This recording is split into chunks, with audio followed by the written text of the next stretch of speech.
Partnership for Transforming Health Systems Phase 2, often called Part 2, is poised towards ensuring that the poor and vulnerable in our society have access to quality and affordable healthcare services. Hence, it chose to partner and support the Kaduna State Ministry of Health among few other states in the country.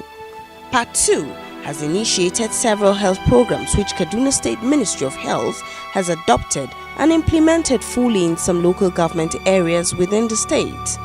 Maternal issue is one challenge that has lingered for so long in the state, and this has brought about one of Part 2's major program, which focuses on the reduction of maternal and child mortality ratio in accordance to the Millennium Development Goal 4 and 5. Hence, stakeholders and decision makers at various fora in trying to address this problem acknowledge the importance of practical transport solutions for the poor and vulnerable in curbing maternal health issues and as a contributing factor in attaining an improved health standard in Kaduna State.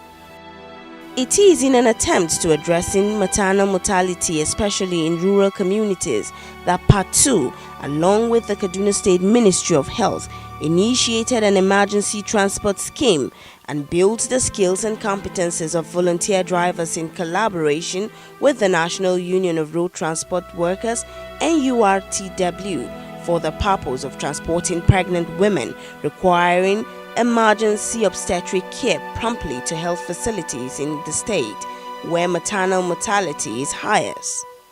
The scheme was launched and flagged off by the wife of the former governor of Kaduna State, Amina Yakowa, in March 2012, with the purpose of ensuring that pregnant women in the state, especially those at the grassroots, find access to quality health care within and outside their communities.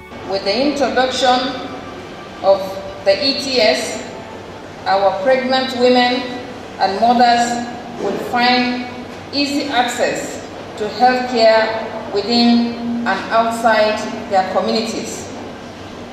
This scheme will surely complement the efforts of the state government in ensuring that Kaduna State achieves the health-related Millennium Development Goals, MDGs, through the provision of free maternal and child health care in the state. The emergency transport scheme took off with a total of 100 volunteer drivers who were trained by Part 2 in collaboration with NURTW, Red Cross and the Federal Road Safety Corps.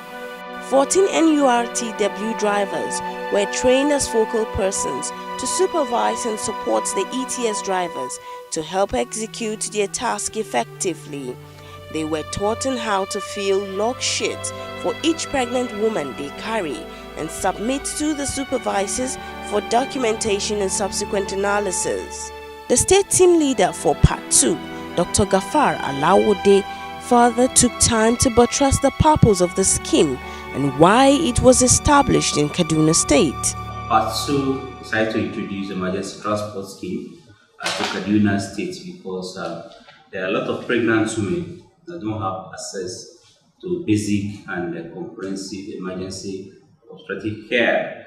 And if you look at causes of maternal mortality generally, we categorize into three aspects. Delay in taking decision to go to the hospital, delay in reaching the health facility because of transportation issue, and third is the delay in accessing care when they eventually get to the health facility. In order to take care of the second level of delay, that is taking the pregnant woman to the health facility, that's why we collaborate with the National Union of Road Transport workers to introduce these innovative mechanism whereby pregnant women will have access to emergency obstetric care whenever they need. Health is often termed as wealth. In this regard, the Permanent Secretary of Kaduna State Ministry of Health, Dr. Paul Dogo, along with other health workers across the state, attested to the support of Part 2 in the state as they applauded all that the ministry has been able to achieve successfully with the support of Part 2. A number of highly motivated young drivers using their vehicles, will transport women to health facilities to deliver. And it is on record that within 1 year of the program, more than 900 women were so transported. Now you can imagine the effect this must have caused. You did not only save 900 women, but you have saved 900 children. Look at the posterity of these children when they grow up. They will grow up to be responsible citizens that will contribute their quota in the development of our dear state and the nation in general. The program is commendable. Part 2 is collaborating with Kaduna State government to implement this. And so far, they have given us a brand new ultrasound machine, which we are using to assess, to treat these women and do ultrasound for them and know their conditions even before delivery and after delivery, missed abortion cases, post-abortion complications. The ultrasound is really helping us. It's a new one and it must have cost a lot of money. They've also dropped a new generator, mainly for that maternal section. ETS have really helped according to our patient in the town. Everywhere, all the neighboring villages, ETS have really helped them, because if not for that, most ones, they really want to come to the hospital, but when there's no available transportation, they will not be able to come to the hospital. But now, because of the provision for the ETS, they were able to come to the hospital, and we were able to receive them at the appropriate time so that we can render appropriate services so that we can achieve our goals. From Kaura to Jama'a to Birnin Gwari to Zaria, one of Part 2's most successful programs still remains the Emergency Transport Scheme. And in a bid to continuously monitor the success and addressing challenges of the ETS, Part 2 carried out a feedback survey where cluster facilitators, ETS drivers, and beneficiaries spoke on how much success they can attest to the ETS scheme. Sometimes they have to bring down their passengers so that they'll come and convey women to a secondary facility, and that has honestly helped in reducing the number of maternal deaths and even the disabilities. It has reduced it. We make sure we meet every month to check on what we have done, and we go around the facilities to collect the forms, then fill it in with the focal persons in their offices. So far, we have had about 250 from the facilities being transported. I would say ETS, if after Part 2 have left, if the state government will collaborate with NHIW, it will be a very good strategy in reducing maternal child health in the country. At any time, any pregnant woman call me to take her to the hospital for delivery, I always go willingly without any problem, because it is what I have already chosen to do. We have recorded about 190 women transported from their various places to the various respective facilities. Sakamakon da ETS ta zaunar da mu ta yi mana bayani, sai muka bayyana cewa ashe kai ma namiji kana da wani taimako da yi kamaci ka taimakawa mata, musamman kuma ni da dama gashi sana'a na mota ne. Yanzu haka akwai mata 107 da na dauka daga cikin Randagi zuwa asibiti Randagi, daga Randagi zuwa Birnin Gwari. When I was in labor, I called him. He rushed immediately and helped me out. So I'm very happy about this ETS. Muka bada kanmu saboda mu ceci rai, ko ga Allah muna da lada. ETS they are here to help. Just like when I was in labor, one of them came and picked me to hospital because my husband has not car and there was nothing like bike around. So the man came and picked me to hospital, and then from there he took me back home. So I really like it. A masallaci an ce mana in haihuwa ya tashi ana da direbobi da za su kawo mutane asibiti, kuma ga nambobin su in abu ya tashi sai a kira su. Mun samu ƙari abin ga ƙarin jin daɗi sosai bisa ga lokacin da muke samun haihuwa akan da yanzu. Tunda ana yawan samun matsaloli wurin haihuwa saboda yawan rashin zuwa asibiti ɗin kan lokaci.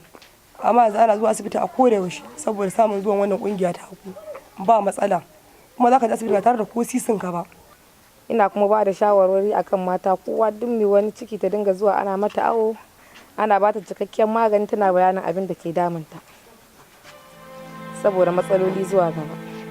With the support of Part 2, several primary healthcare centers have been renovated, upgraded with hospital equipment, generators, inverters, to mention a few, just so as to ensure that facilities at the grassroots are able to attend to the emergency needs of the poor and vulnerable. To some health centers, the windows are down, the stores are not well kept, the equipment are not well kept, the equipment are broken down. So we have to refurbish those facilities, put them in proper order.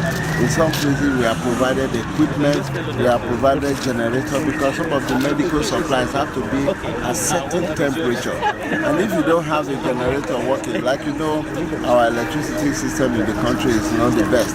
So what we have done is to provide generators to the health centers where we have refurbished, to make sure that there is constant supply of electricity, that those drugs that are kept there are in the right temperature, and that people have access.